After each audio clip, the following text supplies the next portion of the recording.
So apparently the community has known about this for the past few days now, that the MVA arc is going to be getting skipped. However, I have been kind of living under a rock this past week, because I've been dealing with a whole lot, like to the Attack on Titan fan-made ending and the controversy surrounding that, to the Record of Ragnarok and Netflix kind of giving me a slap for my opinion on the anime, to also just the situation around me catching up with 86 and Vivi and wanting to do final videos on that, and also with Tokyo Revengers 2. So it's been quite a busy week, and I've kind of tried to not really focus on looking too deep into My Hero Academia this week, because I want to do a reaction for the chapter that's going to be coming out on Sunday. So I've just been patiently just sitting back, kind of trying to avoid spoilers, etc. And I was completely unaware that the anime is going to be skipping over MVA and going into the Work Studies arc / Endeavor Agency. They're both the same arc, just known by different names, basically, to clarify.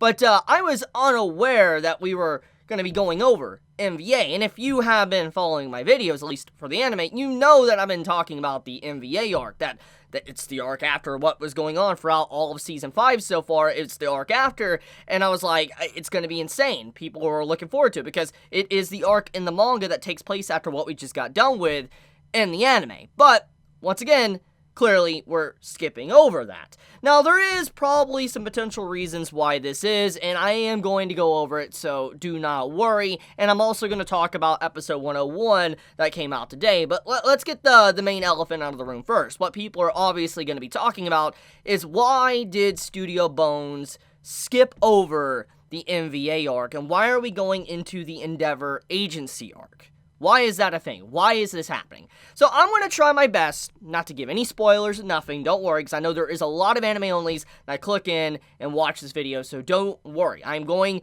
to do my absolute best to just keep it very clean in terms of, spoiler-free. I don't want no spoilers. So, basically, the main thing I can get from this is that there is a movie coming out for My Hero Academia this year.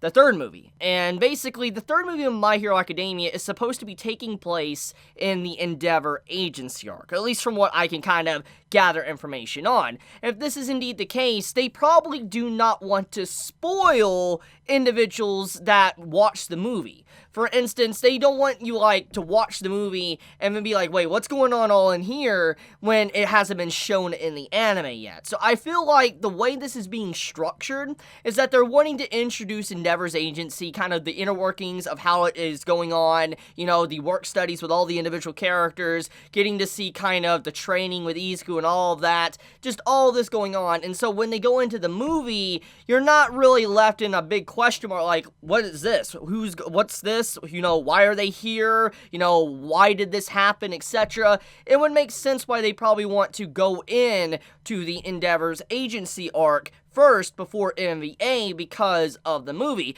But obviously, there's more reasons than that, because I know many are probably thinking, wait a minute, you're telling me that they rearranged one of the better arcs, or one of the best arcs of My Hero Academia because of a movie. That could be the reason, but there is other reasons too, and that is the flow, the pacing of what MVA is actually about. So I was really just sitting back, and I sat down, and I thought about it, and I thought about it, and I thought about it, and I was thinking, why would they? If we're not factoring in the movie, if, they're skipping over the arc and they're going to tell it at a later date, why would they do that? And I was thinking, well, MVA really does represent a tone shift. It does. And not to give any more context than that, it's a very, very big tone shift in the manga My Hero Academia, and because of those reasons, I feel like they wanting to structure that arc right before the arc that, we just got off of in the manga. That's what I am assuming, because when you think about the flow, the context of the story, if you're a manga reader, you know what I'm talking about. The MVA arc, and then, the arc after the Endeavor's agency arc. I'm not going to give the name, because spoiler reasons. Basically, when you think about that, it would make sense one after the other. So that's probably what they're planning. They're probably wanting to end, Season 5 of My Hero Academia with the MVA arc. They're wanting to do the Endeavor's agency, and then they're going to do the MVA, and then it's going to open up with the arc we got off of in the manga recently for Season 6. So that is actually pretty exciting in its own way. I am looking forward to that if that is indeed the case. So, I mean, I do understand, tone shift-wise, it makes sense. But I feel at the same time some people are going to be very, very, very upset with the fact that MVA is getting skipped right now, but it probably is still going to be getting shown this anime season because of Shigaraki appearing in episode 101, at the beginning of the episode. So let's talk about this episode 101 of My Hero Academia.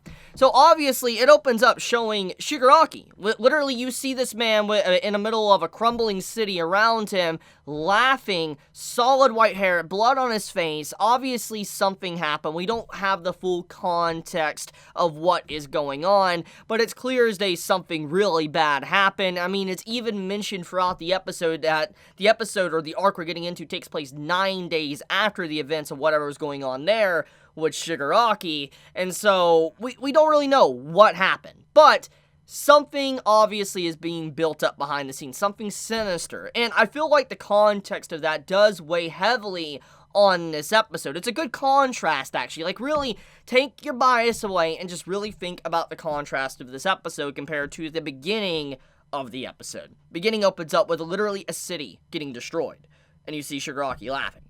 And then we have a very happy, merry episode with Christmas-themed, Eri appearing, everybody having a good time, laughing, interviews, etc. Just getting to see the entire class of UA, just work together, have fun.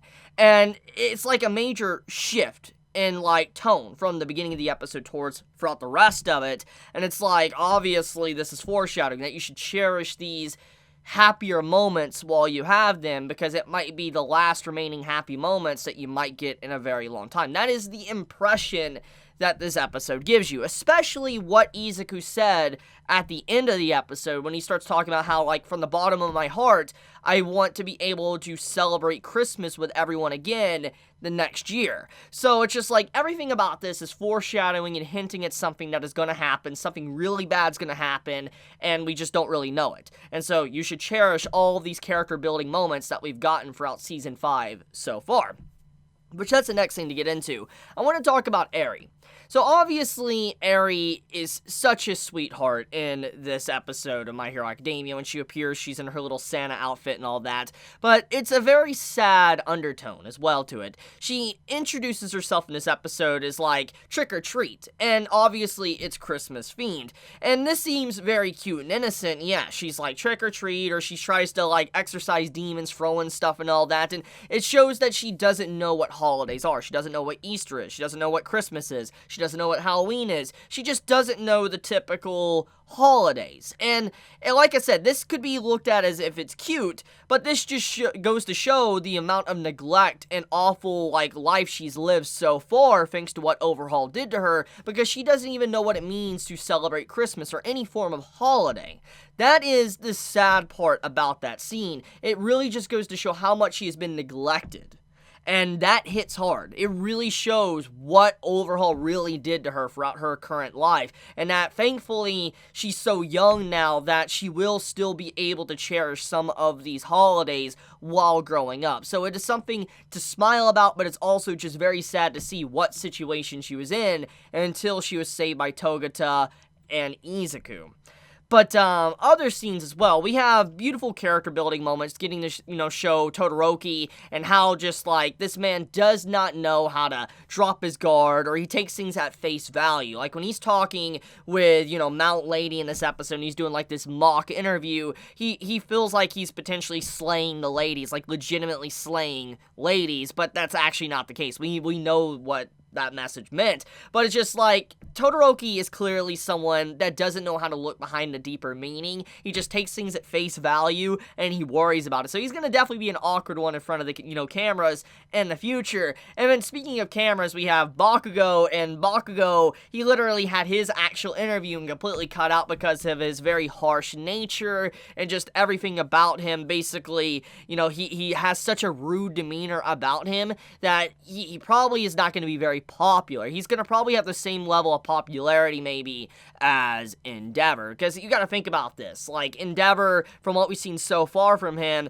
the public looks at him as a very different person than All Might. He isn't All Might, and they look at him as if he's more stern or angry, etc., or scary looking, and that's kind of the same impression that Bakugo gives off. He gives off that same exact impression that he's scary or angry, and he's hard to approach or do interviews on. So there is some similarities there it does make you wonder about, but then you also have little, Izuku, and how he just literally is straight up fright, and he just becomes solid stone. Like, he is just so scared, he doesn't even know what to say, but as soon as he, kind of starts to talk about All Might, he just goes on a major tangent, and he just does not know how to shut up. So we get to see a lot of different things about just, like, the characters and how they would interact with interviews and stuff, because this is obviously incredibly important. It might seem something very minor in the grand scheme of things, but being able to talk to the public and reassure them is something that is incredibly powerful and important, and we have seen it even from All Might as well, when he stood in front of the camera and he raised his fist in the air after beating, All For One, or what Endeavor did when he raised his fist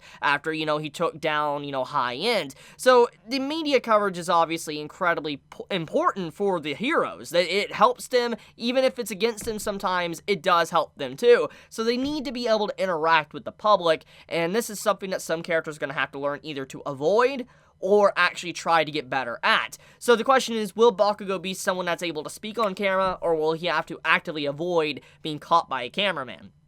That's a question that we all need to ask.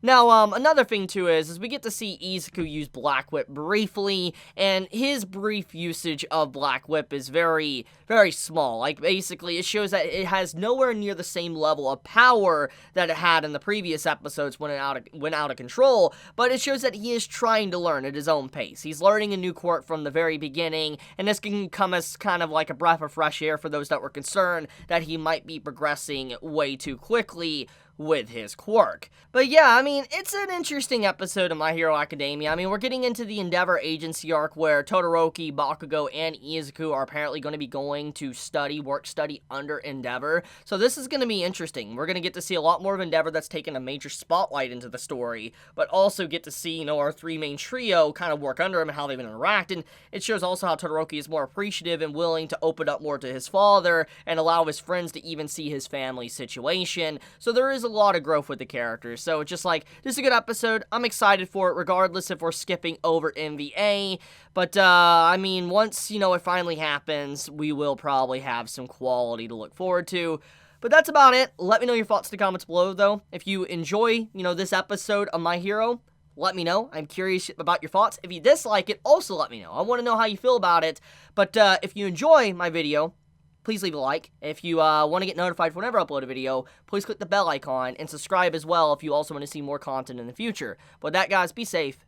Chibi out.